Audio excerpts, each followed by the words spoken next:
Oh, finally, the Ukrainian government officially confirms the arrival of F-16s.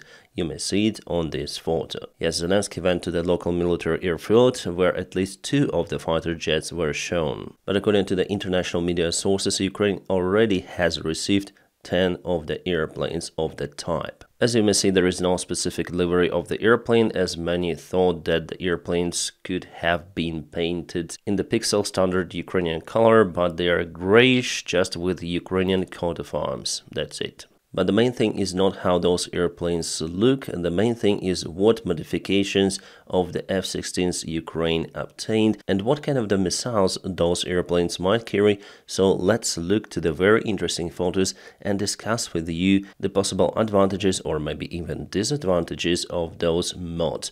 Hello my friends and welcome, my name is Dennis and this is the latest update from Ukraine. Let's go. Here we see the photo of the airplane wing. It's the F-16 that was delivered to Ukraine, already equipped with some of the missiles and other systems. About those we're going to speak about more in this video. I guess we're all interested in how those airplanes may cope against the threat from the Russian fighter jets. And for this they should be equipped with kind of the long-range missiles. Here we see air-to-air missile which is used to attack the fighter jets of the enemy. This missile is Aram IM-120A or B modification, unfortunately. So why unfortunately? Well, because A and B modification is a middle range missile with a range from 50 up to 70 kilometers. The IM-120C, however, has the range of 105 kilometers. Roughly 60 miles, but A and B modes have 2 times less range. And this is the air-to-ground missile. We're gonna speak about this system also later in this video.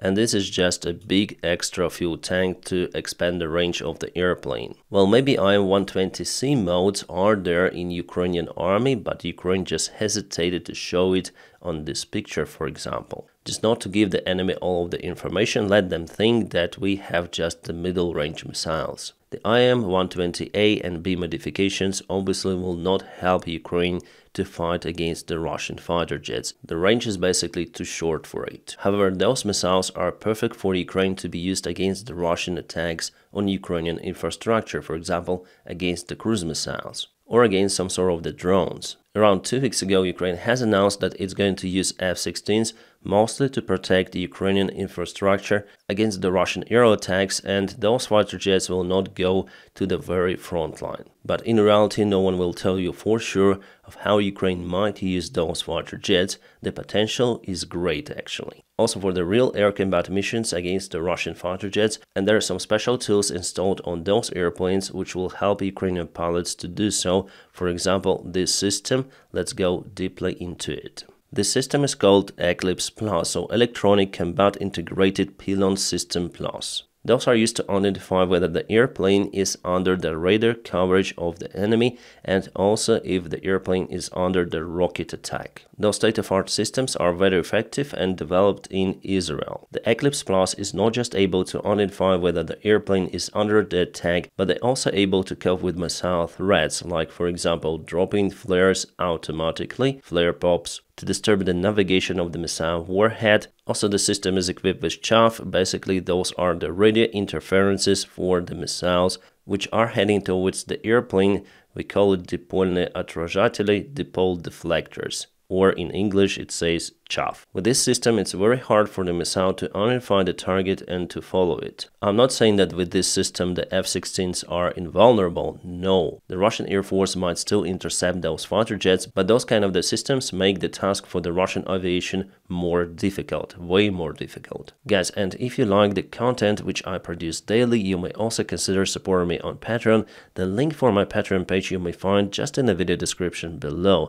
Thank you so much for your motivation and your kind support. The Ukrainian Air Force pilots have received the special helmets with the special aiming equipment. It is called GHM. From what I understand, it helps the pilot to aim just looking at the target from any sort of the direction. In description, it definitely says that pilot might target the targets by the way it looks toward them, so it's not necessarily needed to aim the airplane towards the target. It isn't a special dogfight helmet or something, no, you just look at the target could be like dozen kilometers away or miles away, you just lock on and fire, that's it. What is good that Russia doesn't have the analogs of those helmets. Well, actually, Russia ordered those helmets from France. Those are called Thales topside. But because of the Russian war against the Ukraine, Russia hasn't obtained those helmets. So Russian pilots will still have to fly, lock on the target with the aircraft nose, and then fire the missile. They do it even on their brand new Sukhoi 57.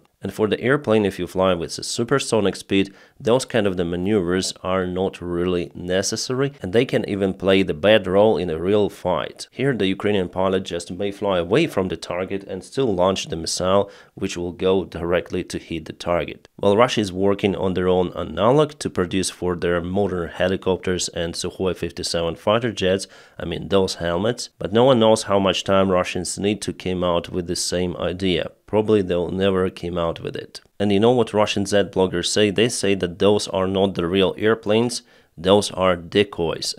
Because you see that there should be the cannon, but there is nothing inside, really. Just the darkness. Well guys, what can I say? If you take this particular image, you already see that there is something inside. If we go to the image setting, we may adjust the exposure. So we go here and you can definitely see that there is something inside. So I adjusted exposure a lot, and yeah, it's low exposure. This is high, and definitely we have the highlight out there. So I guess that there is the hole, there is the other hole, so it goes like that. Now you can see just from the bottom, and from the bottom you see that there is the darker part on the upper part of the hole. That's it. So Russia said that the Ukraine received high detailed decoys, or the real airplanes without airworthiness, and they will be sent as the fake targets closer to the front lines. Well, let Russia think like that. It is awesome actually. But I think that those airplanes already were spotted in Ukrainian skies. This is, by the way, the Patriot system. So Ukraine introducing the Western-made weaponry in its army, which is absolutely great. Also, one F-16 was spotted flying over Odessa, so it is not decoy for sure. Well, again, F-16s will not be that decisive factor of this war. It's not a huge game changer, but they might help Ukraine to fight, for example, against the Russian aviation, potentially. We should understand that obtaining just 10 F-16s will not change the situation dramatically for Ukraine. However, at the same time, it's a good step forward for Ukraine, obviously. And Russia is really concerned about the fact that Ukraine obtains the Western-made weaponry. Even Kadyrov today spoke about the possible Russian defeat. He said that in that case scenario, Russia will use nukes to eliminate all of the shaitans, he said, so devils, around the world. But his chicken-sized brain doesn't tell him that Russia will also be hurt in this war. But in general, it's good that they start to speak about the possible Russian defeat. Let's watch this kind of the unique video. It's kind of interesting, and I've took this information from the Russian Z bloggers. In this video, the Russian fighter jet was shot down. Pilot successfully ejected from the airplane. He immediately took out his smartphone and started to film. Kind of the unique image. Let's watch it.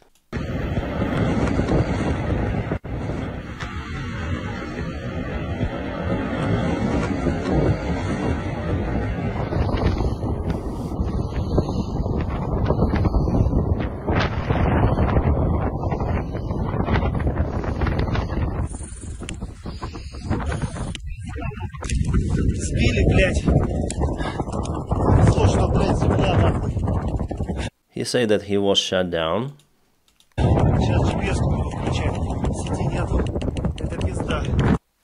He should turn on the GPS. He said GPS, not the Russian GLONASS or something. He also said that there is no satellite connection or the mobile signal there.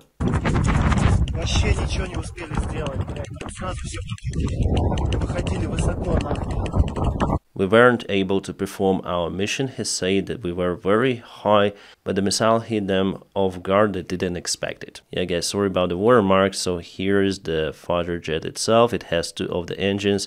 One of the engine is on fire, as you may see over here. The airplane probably was damaged significantly, and the Russian pilot was just lucky to eject. I personally hate all of the Russian military pilots because they bomb Ukrainian civilian infrastructure too. This airplane looks like many of the Russian fighter jets, like for example Sukhoi Su-30 or Sukhoi Su-35, maybe even fighter bomber Sukhoi Su-34. Well, really it could be Sukhoi Su-34 because pilot reveals to himself, like he said, that us. We were not able to conduct this mission. We were caught off guard. So in Sukhoi 34 there are 2 pilots on board. But he also might say it we because there could be some other fighter jet flying, because usually it's not just a single airplane performs that mission. Was he shot down by the F-16? Probably not. It could be the Patriot system. Or I guess we have the new, more detailed satellite image of the Morozovsk airfield. There are less clouds, and you may say that definitely this airfield was hurt badly. Especially the ammunition warehouse, nothing is left out there. The kaboom was just enormous, and it was caused by the drone strike. Drones hit very precisely, but the shells which drones carry are not that powerful. Imagine the airfield after the ATACMS strike. Also, the detailed image of the Russian base with the air defense systems was published. The air defense systems definitely were targeted by Ukrainian strike, and they received damages. How severe are those damages? It's hard to say judging on those images, but something really happened out there. But in general, Ukraine does everything to strike the Russian air defense. Also kind of the unique footage of the Storm Shadow/Scalp cruise missiles, which been launched from the Sukhoi 24 tactical bomber. It's really great that Ukraine still has those airplanes after the Soviet Union. They were modernized to carry those cruise missiles, and cruise missiles actually today hit some of the Russian military infrastructure in occupied Luhansk Oblast. It was a very powerful kaboom at one of the local factories, which could be the base for the Russian military. Locals report about the secondary detonation, so Ukraine just cuts the Russian supplies and their military munition far away from the front lines using Storm Shadow, HIMARS, and now there is the chance that F-16s will be also in action. And this is the Rostov Oblast, yes, again, Rostov Oblast, the city of Azov, where something is happening with the Russian oil storage. By the way, it's not the first time that this facility has been hit. Before, Ukraine already struck it with the drones, but the outcome this time, I would say, more severe. About the Russian submarine which was hit in the Sevastopol harbor, indeed, we have the satellite images, quite detailed satellite images that the attack was conducted. This is the place where the submarine was undergoing the special tests. So this roof is made out of the special net, and here you may see this spot, the tail of the submarine. Exactly the same one as over here. It is hard to say whether the submarine sank down, but we don't see any sort of detail like that on this photo. The real evidence we'll see after some time, and here you may spot that Russia moved their sea crane out there. Probably they'll try to lift at least partially the submarine. So yeah, here you can probably see this tail. The submarine previously was located in this area, and on this image it's really hard to spot it. Something is happening with the Volgograd electrical substation. Well, there is still electricity in the city, but the substation definitely was severely damaged, maybe because of the drone strikes. Oh yes, just a single district is left without electricity. Russia continued their attacks using motorcycles. Those are China-made dirt bikes, very cheap in production, and they do not live for a very long time. Well, even though those attacks mainly fail, but sometimes those are successful. But after a couple of the successful operations, they usually gone. So Russia sends more and more motorcycles and more soldiers. Now about the situation on the front lines, and unfortunately, as usual, Russia takes the ground out there. With the Ukraine receiving losses in Pokrovsk direction, so losses over here, here Ukraine lost many of the vehicles. So I guess Ukrainian military command sent some of the reinforcements, but it was, I guess, too late. And if you check out the development of this situation on the deep state military map, it was yesterday, you may see it over here, and it is today. So Russia now expands their attack sideways. They're not moving towards Pokrovsk closer, because it's very dangerous for them to move with kind of the narrow attack vector. Now they go to the sides, but still their main goal is to advance towards Pokrovsk. The distance towards Pokrovsk settlement from the front lines is just 17.10 kilometers. 11 miles, which is not that far away. So the major attack of the Russian army is in Pokrovsk direction. The other one goes towards Toretsk, and the third one in Chasiv Yar. In all of the three areas, Russia has success. The most success they have in Pokrovsk direction. In Toretsk and Chasiv Yar, limited success. About Chasiv Yar, before Russians crossed this river, but they were repelled with the help of the Ukrainian resistance. Russia does the operation out there with a very limited forces, like 4 soldiers maximum they sent to cross the river to take nearby houses. But then they are detected. Ukraine, with the help of the drones, just repels the Russian attacks. In Toretsk direction, Russia uses lots of the aviation gliding bombs, as for example over here. They show it on their channels. Mali cancels the diplomatic relations with Ukraine because Ukraine supports the local militant groups which are fighting against the government. We have this in their official statement. Well, okay, and Russian propaganda already say that Ukraine loses support in Africa. Ukraine is bad, Ukraine supports terror.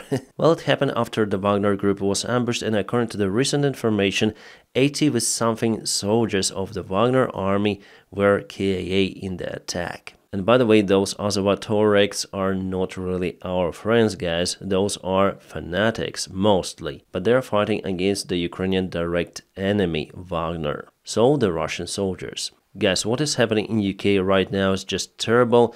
We see lots and lots of the propaganda also from the Russian side concerning this topic, so I don't want to speculate, and I want my British viewers to comment on that issue in the comment section below from the people who definitely live there and who know the situation, and we may read out their comment, checking their own story from their own perspective. I guess it is the right thing to do, because the information I was able to find in internet, even from the official media of the United Kingdom, is usually very biased, and it's really hard to define the real picture, so I would wait for several days to come out the conclusion about the riots in UK. We know the reason what caused those protests, and the reason is really shocking. It's shocking, my friends, and for me, as the father, it's beyond understanding. Just a few words about the American politics. Well, Donald Trump called the exchange which was taking place between Russia and the United States. It's kind of strange because Trump himself told that if he becomes the United States president, he would do that same exchange, and he will take, for example, Wall Street journalist Greshkovich from the Russians' custody. But now probably he lost that card, that's why he is a little angry. And today on his rally, he even congratulated Vladimir Putin with this great win for him. So if Donald Trump isn't involved in some sort of deal, that deal is bad. And here's the poll of the CBS News. They ask people about the candidates for the presidency 2024, whether they are energetic, focused, competent, touch. What does the touch mean? Well, if you compare the general votes, there are almost no difference. So a very, very tight battle for the presidency of the United States. And now, my friends, don't forget to press your huge like to this video. By doing so, you help me a lot. And as usual, I wish you all a peaceful sky wherever you are, and have a great time.